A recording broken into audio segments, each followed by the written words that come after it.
Hi, I'm Arthur Dent, filling in for Judy Fenari here on the Chronic Rift. Before we begin, we would like to welcome our new sponsor, the Science Fiction Chronicle, a monthly news magazine of the latest in science fiction and fantasy. Thank you, guys. What is it about horror that terrifies you? Is it that meatloaf that you've been meaning to put in the refrigerator for a week but quite haven't? Is it the things that go bump in the night? Is it the head going rolling down the hall? What is horror? We'll talk about that later on. If there is a later on. Ooh, I'm scared. This week's comic in review is Nation of Snitches by John Hammer. DC Comics was one of the last companies to provide at least an option for creator-owned material. Even Marvel Comics, which has never exactly been a champion of creators' rights, has had the mostly creator-owned Epic line for some years now.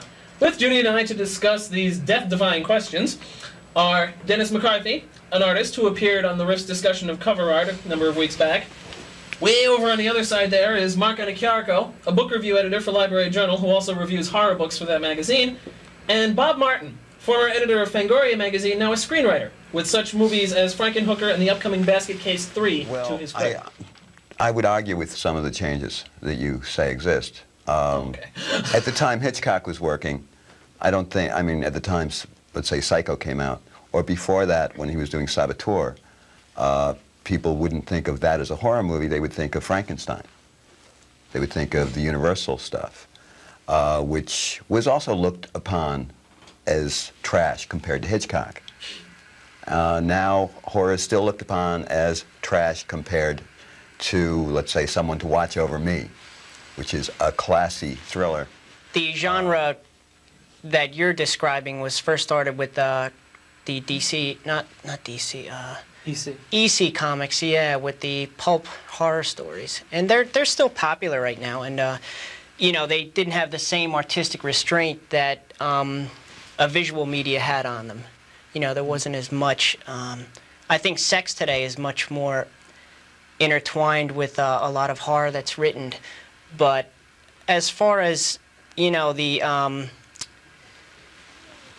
very descriptive, gory passages. Right. And Silver Bullet. I taught that. And I taught Silver Bullet, it's a simple book. The kids were screaming, "We want to see it!" I'm like, "Oh no, please!" The movie was absolutely terrible.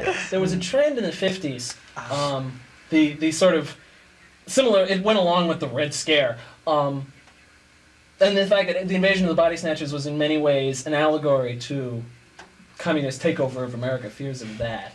Well, the rest of that there was that theme, and everything else was blended in, like fear of atomic things.